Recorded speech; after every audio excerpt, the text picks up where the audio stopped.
CRPs. Also known as reflex sympathetic dystrophy, RSD, Causalgia, Sudeck's atrophy. What is complex regional pain syndrome? Complex regional pain syndrome, CRPs, is a poorly understood neurological phenomenon that is even more confusing because it goes by so many different names. The condition is basically a short circuit of the nervous system where nerves misfire, thus sending constant pain signals to the brain even though there is no real or limited pain going on. In other words, it is a completely abnormal response by the nervous system to external stimuli.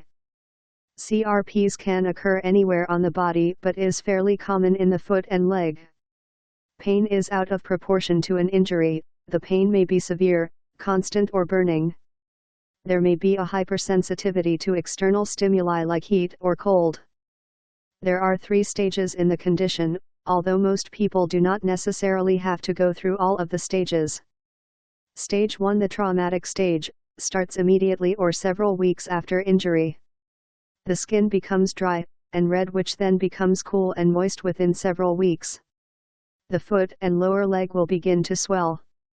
There will be limitation of joint movement and constant pain, only alleviated by sleep and pain medication. Osteoporosis may start at this stage in some cases. Stage 2 begins about 2 to 6 months after the injury. The skin becomes further moist, tight, and shiny. The nails of the foot will become brittle and cracked. The patient will be walking in a guarded gait because the joint of the foot and ankle will locked. Stage 3 occurs 6 to 9 months after the injury. This stage is characterized by irreversible structural changes, notably soft tissue atrophy, wasting, and decalcification of bone. Pain gets worse and may spread beyond the original site. The pain is often intractable. The skin at this point is cool and dry. There are 2 types of CRPs, type I and type 2. Type I is also referred to RSD, and these involve cases in which the nerve injury cannot immediately be identified. Type 2, also referred to as Causalgia, involves cases where there has been a major trauma to a distinct nerve. Treatment of CRPs. There really is no laboratory test to diagnose complex regional pain syndrome. It is diagnosed on clinical grounds, particularly to a nerve or soft tissue injury which does not respond in a normal healing path. There are basically 3 types of specialists that are the most likely to make a proper diagnosis, and they should be consulted for treatment. Neurologist, physiatrist, anesthesiologist who specializes in pain management. Treatment, of course, is based on the severity of the presenting symptoms. Treatment options includes peripheral nerve blocks, may be performed in an effort to break up the ongoing pain sensation being transmitted to the brain. A TENS unit is sometimes of value in an effort to break the pain cycle.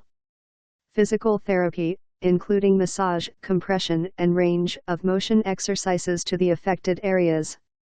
Nonsteroidal anti-inflammatory medication may be used for pain and inflammation. Systemic therapy with oral steroids, gabapentin, propranolol, nifedipine, or other mood-altering drugs may be helpful. The points to take away from this discussion of complex regional pain syndrome is that it is a diagnosis that is often overlooked, and, because of the delay in treatment, permanent pain and disability may arise. Surgical lumbar sympathectomy in very severe cases may be performed as a means to break the pain cycle. Additionally, there are only a few types of specialists that are properly experienced to adequately treat this condition. Read the complete article at www.foot-pain-explained.com/crps.html.